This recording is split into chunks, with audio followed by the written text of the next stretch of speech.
بسم الله الرحمن الرحيم. Assalamu alaikum, Sheikh. My name is Muhammad Yusuf.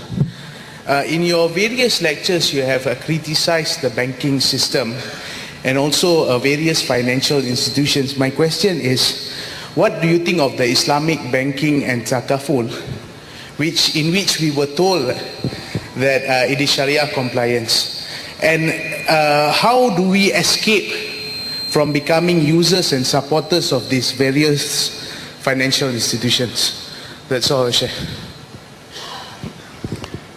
I have a booklet outside entitled Islam and the Future of Money, the gold dinar and silver dirham.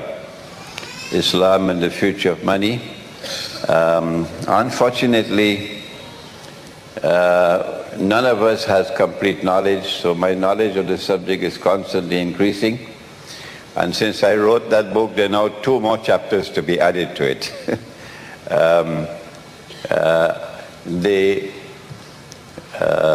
Bretton Woods monetary system, which gave us the US dollar as the international currency, was backed by gold.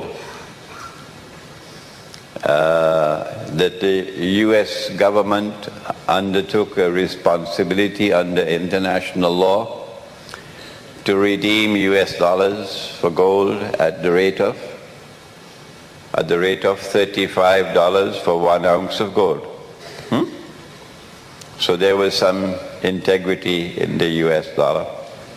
But only governments could redeem, only governments, not people.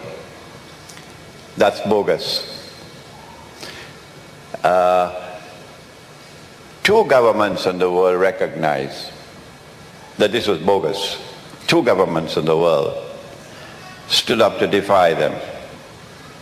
One belonged to this region of the world, and the other was France, General Charles de Gaulle. He recognized that this was unfair, this was bogus, and he spoke in the French National Assembly against the monetary system. And that's why they took aim at him and they got him out of power. Who was the other government? Answer? Ir.Soekarno. Yeah. You're too young to know it.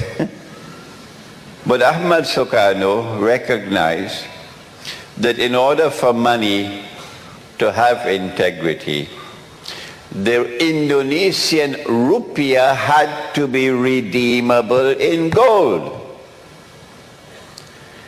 Indonesia has now buried this knowledge below the ground. You can't find it. They don't want people to know it.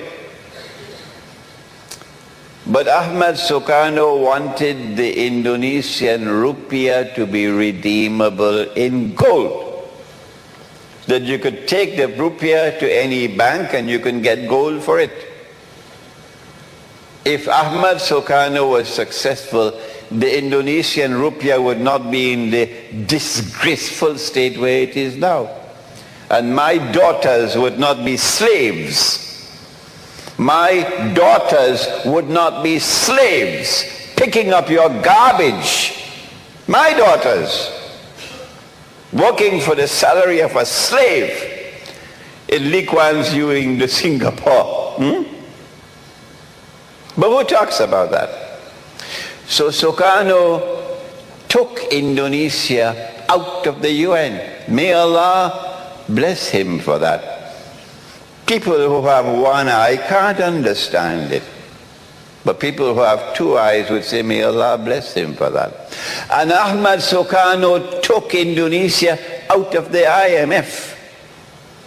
Yes, he did. Hugo Chavez is one of my heroes. He's my next door neighbor. I'm from Trinidad, he's from Venezuela. Hugo Chavez tried to take Venezuela out of the IMF and could not succeed and died. But Sukarno took Indonesia out of the IMF. And that's why the CIA had to put their stuntman Suharto and remove Sukarno so that the CIA would rule over Indonesia. Two governments. Until eventually Dr. Mahathir, when he was about to retire, also took aim at the monetary system.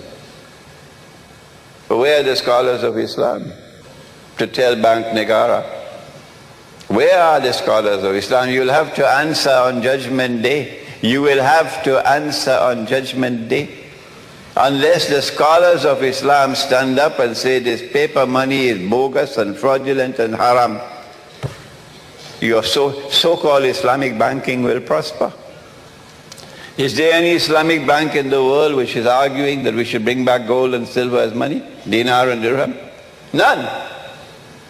If an Islamic bank calls for dinar and dirham, they'll shut it down. They'll shut it down. That's not my only criticism of Islamic banking, so-called Islamic banking. There are other criticisms as well. But we don't have the time today to go into that subject. But I suggest that you read my book, The Gold Dinar and Silver Dirham, Islam and the Future of Money, which is outside. It's also translated to Bahasa. Any more questions?